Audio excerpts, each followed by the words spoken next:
नमस्कार दोस्तों, आप सभी का एक बार फिर से स्वागत है हमारे चैनल पर, जहां आपको सुनने मिलेंगे फिल्मी किस्से।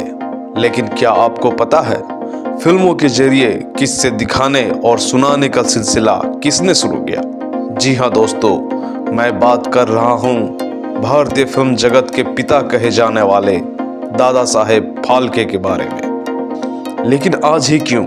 आज 16 फरवरी है, वह तारीख जिसने दादा साहेब फाल्के को हमसे छीन लिया। आज उनके पुण्यतिथि के दिन जानते हैं उनकी ज़िंदगी से जुड़ी कुछ सुनी और कुछ अनसुनी किस्से।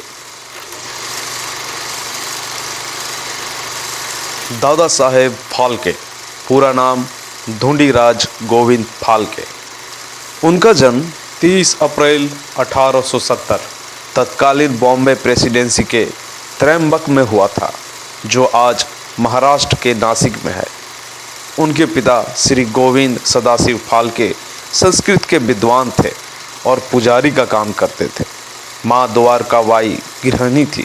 दादा साहेब फाल्के के 2 और भाई और 4 बहनें थीं। सबसे बड़े भाई शिवराम पंत से दादा साहेब फाल्के 12 साल के छोटे थे। उनके पिता को विल्सन कॉलेज बॉम्बे में संस्कृत के प्रोफेसर के तौर पर नौकरी मिल जाती है।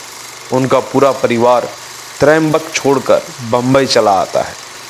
इसी वजह से दादा साहेब फाल्के त्रयंबक में केवल प्रारंभिक शिक्षा ही कर पाते हैं और मैट्रिक की पढ़ाई बम्बई में करते हैं। मैट्रिक पूरा करने के बाद वह बम्बई के sir J school of arts में 1885 में दाखिला लेते हैं और चित्रकला में 1 साल का कोर्स करते हैं।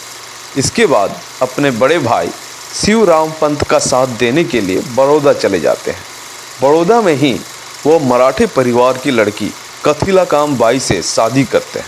साथ ही बड़ौदा के महाराजा सयाजी राव विश्वविद्यालय के अंतर्गत कला भवन से ऑयल पेंटिंग और वाटर कलर पेंटिंग का कोर्स पूरा करते हैं। 1890 में दादा साहेब फाल्के का रुझान फोटोग्राफी में देखकर कला भवन के प्रिंसिपल गज्जर साहब उन्हें रतलाम भेजते हैं ताकि वो फोटोग्राफी से जुड़ी चीज़ें और डार्क रूम प्रिंटिंग तकनीक सीख सके।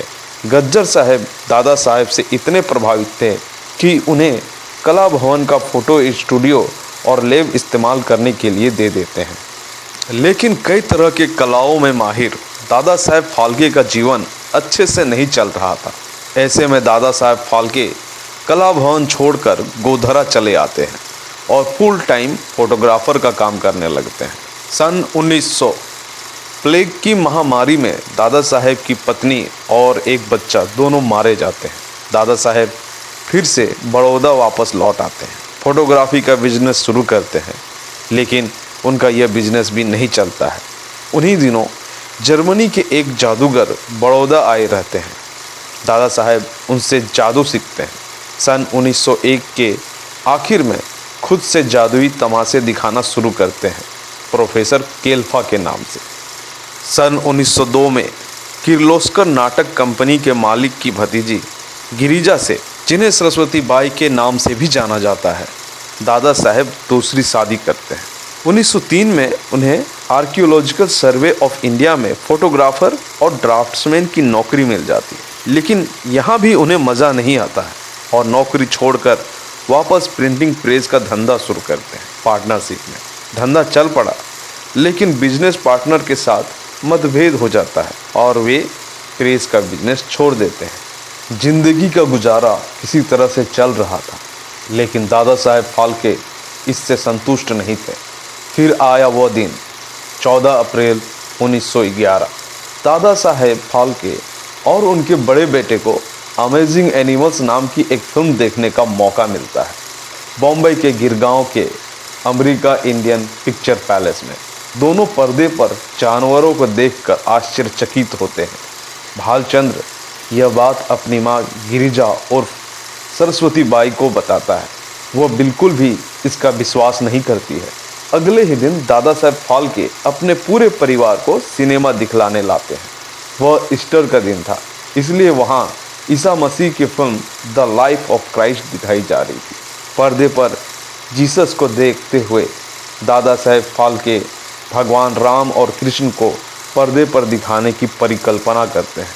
फिर क्या था, वो जुट जाते हैं अपनी परिकल्पना को साकार करने के लिए। अगले 1 साल सिनेमा से जुड़ी हर एक चीज़ को जुगाड़ करने में लग जाते हैं। फिल्मों के रील, फिल्म मेकिंग की किताबें। वे हर शाम 3 से 4 घंटे फिल्मों की रील को मोमबत्ती की रोशनी में लेंस के जरिए देखते थे। रातों की नींद हराम कर वो फिल्मों के रील देखते रहते थे। फिल्म मेकिंग सीखने का पागलपन उनकी आंखों की रोशनी छीन लेता है। किसी तरह आंखों के डॉक्टर प्रभाकर के उपचार से मोटे शीशे के चश्मे से दादा साहेब फिर से देखने में सफल होते हैं। डॉक्टर प्रभाकर उन्हें रातों में इस तरह से काम करने को मना करते हैं, लेकिन फिल्म बनाने का पागलपन अभी ख़त्म नहीं हुआ था।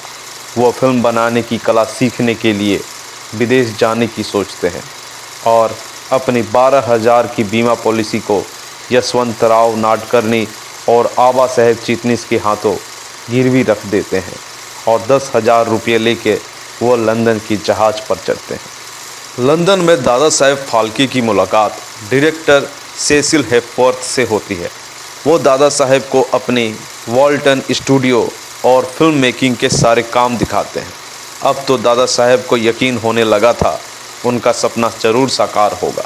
दादा साहेब 50 पाउंड में एक विलियमसन फिल्म कैमरा खरीदकर इंडिया वापस आते हैं और फिर शुरू होता है भारतीय फिल्म जगत के निर्माण की बुनियाद रखने का। दादा साहब फाल्के भारत आते ही अपनी film company Phalke film company शुरू करते हैं। लेकिन फिल्म बनाना क्या इतना आसान था? सबसे पहले फिल्म बनाने के लिए पैसों का जुगाड़ करना था।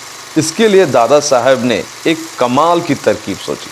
उन्होंने गमले में चने का बीज बोया और रोज़ एक फ्रेम वो शूट करते थे। ऐसा करते हुए उन्हें लगभग 1 महीना हो गया। अब उनके पास 1 मिनट की एक फिल्म थी। इस फिल्म को उन्होंने अपने दोस्तों को दिखलाया। इसमें यशवंतराव नाडकर्णी और नारायण राव देवहरे भी थे। दादा साहेब के सभी दोस्त मिट्टी से अंकुरित होते पौधे को देखकर चौंक जाते हैं। यशवंत राव और नारायण राव दादा साहेब को कर्ज देने के लिए राजी हो जाते हैं और फिर शुरू हुआ भारतीय फिल्म इतिहास की पहली फिल्म राजा हरिश्चंद्र बनाने का सफ़र। अभिनेताओं की खोज के लिए इंदु प्रकाश जैसी अखबार में विज्ञापन भी छपा। सभी पुरुष किरदारों के लिए अभिनेता मिल गए। दत्तात्रेय दामोदर दावके को राजा हरिश्चंद्र के चरित्र के लिए चुना गया, लेकिन रानी तारामती के चरित्र के लिए कोई भी महिला नहीं मिली। दादा साहेब इसके लिए वेश्याओं के पास भी गए, लेकिन कोई भी राजी नहीं हुआ। अंत में अन्ना सालोंखे नाम के एक पुरुष को रानी तारामती के चरित्र के लिए चुना गया, जो नाटक मंडली में महिला चरित्र निभाया करते थे। अपने बेटे भालचंद्र से हरिश्चंद्र और तारामती के पुत्र रोहितास का चरित्र करवाया। दादा साहेब फाल्के फिल्म कंपनी के सर्वे सर्वा थे। उन्होंने फिल्म में स्क्रिप्ट राइटिंग, डायरेक्शन, कला निर्देशन, मेकअप, एडिटिंग और फिल्म प्रोसेसिंग जैसे सारे महत्वपूर्ण कार्य खुद से किए। कैमरा ऑपरेशन का काम संभाला त्र्यंबक तेलंग ने। 6 महीने और 27 दिन में फिल्म बनकर तैयार हो गई। 21 अप्रैल 1913 को फिल्म राजा हरिश्चंद्र का प्रीमियर हुआ और फिर 3 मई 1913 इतिहास का वो दिन बना जब फिल्म राजा हरिश्चंद्र को जनता के बीच प्रदर्शन के लिए कोरोनेशन सिनेमा गिरगांव बम्बई में दिखाया गया। फिल्म ज़बरदस्त हिट साबित हुई। दर्शक सिनेमा हॉलों में सिक्के फेंक कर जाते थे। इस फिल्म की कमाई से दादा साहेब फाल्के ने अपने सारे कर्ज चुका दिए। राजा हरिश्चंद्र भारतीय फिल्म इतिहास की पहली फिल्म बनने के साथ साथ भारत में फिल्म उद्योग का भी नींव पड़ा। दादा साहेब फाल्के ने राजा हरिश्चंद्र के बाद और भी कई फिल्में बनाई। भारतीय फिल्म जगत दादा साहेब फाल्के का ऋणी है और ऋणी रहेगा। हम सभी उनके आभारी हैं। अगर वो ना होते तो ना ये भारतीय फिल्म होता, ना ही इसका इतिहास बनता। 16 फरवरी 1944 को वो हम सभी को छोड़कर चले गए, लेकिन अपनी धरोहर के रूप में हमें दे गए सिनेमा। साल 1969 से भारतीय सरकार ने उनके सम्मान में भारतीय फिल्म जगत का सबसे बड़ा अवार्ड दादा साहेब फाल्के राष्ट्रीय अवार्ड देना शुरू किया। उनके पुण्यतिथि के दिन बस यही कहना चाहूँगा, थैंक यू दादा साहेब। इसी के साथ मैं आप सभी से विदा लेता हूँ। तब तक के लिए आप सभी खुश रहें, स्वस्थ रहें। वीडियो अच्छा लगे तो लाइक करें, शेयर करें, कमेंट करें and don't forget to subscribe. Thank you for watching.